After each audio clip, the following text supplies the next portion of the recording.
Today, we're diving into a question that really touches all of us, but we're going to look at it from an angle you probably haven't considered, using a little bit of ancient wisdom to shed some new light on a very, very modern problem.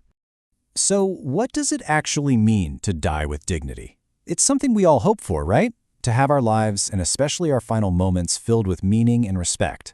But when we use that phrase, death with dignity, what are we really talking about? Well, as you're about to see, the answer is anything but simple. And here's where it gets really strange. In the West, both sides of this debate use the exact same concept, human dignity, to argue for completely opposite things. One side says, dignity gives me the right to choose. The other side says, dignity means we have a duty to preserve life. So, how can one single word lead to such a profound and total disagreement? Well, it turns out the problem might not be the debate itself. It's the definition, or more accurately, the lack of one. We're all using this powerful word, dignity, without really agreeing on what it means.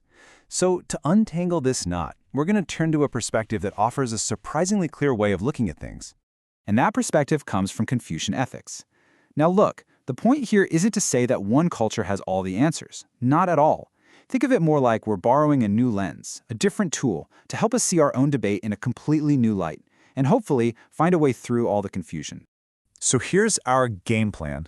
We'll quickly touch on the dilemma, introduce the Confucian view, and then get into its core idea, that there are two kinds of dignity. After that, we'll see how that applies to big topics like suffering and personal choice before tying it all together.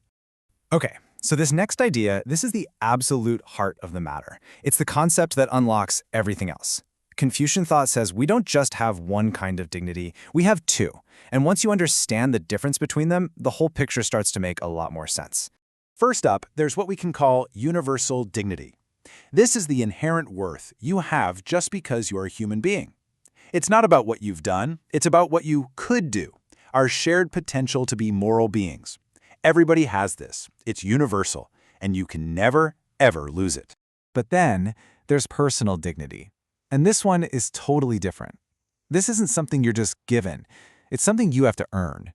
It's the respect you build up through your moral choices, your virtues, your actions. This kind of dignity has to be cultivated. And this is key. It can also be lost. Let's just break that down a bit. Universal dignity is inherent, and it places a moral demand on other people to respect you. But personal dignity? That's acquired, and it places a moral demand on yourself, a duty to live a good, respectable life. See the difference? One's a given, the other is a lifelong project. So, with these two types of dignity in mind, how does that change the way we think about life, morality, and suffering? Let's apply this framework to those really tough end-of-life questions. This is where the Confucian perspective gets really profound and honestly pretty challenging. Just listen to this quote from the philosopher Mencius. It's incredibly powerful. He says, "Sure, I want to live, of course, but I also want to be a righteous person. And if I absolutely cannot have both, I will give up my life to keep my righteousness."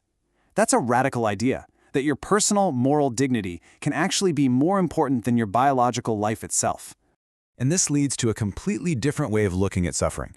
From this point of view, physical pain, illness, or decline, those things don't automatically take away your dignity. Because your dignity isn't tied to your physical state, it's tied to the quality of your moral life. So the question shifts from, am I suffering, to a different one. Can I still fulfill my moral duties? The story of the historian Sima Qian is a perfect, if intense, example. He faced this impossible choice: be executed or accept a punishment considered the ultimate humiliation. He chose to live and endure that humiliation. Why?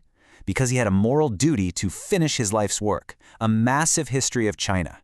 By choosing his duty over his pride, he actually increased his personal dignity.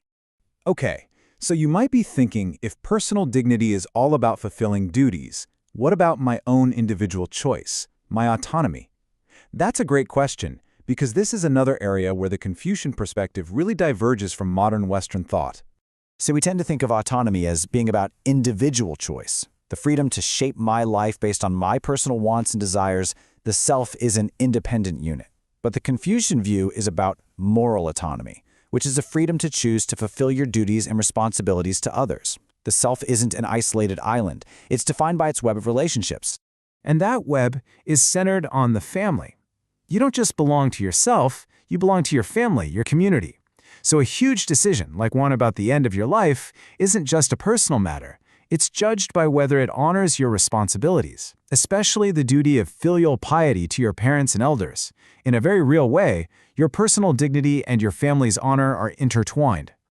So let's bring it all back to where we started, that big contradiction, where the word dignity was being used to argue for two opposite conclusions. How does this new framework help us make sense of that? Well, it resolves the paradox beautifully. It shows us we're not talking about one thing, we're talking about two. There's a universal dignity that you can never lose, which fits with the argument that we must preserve life.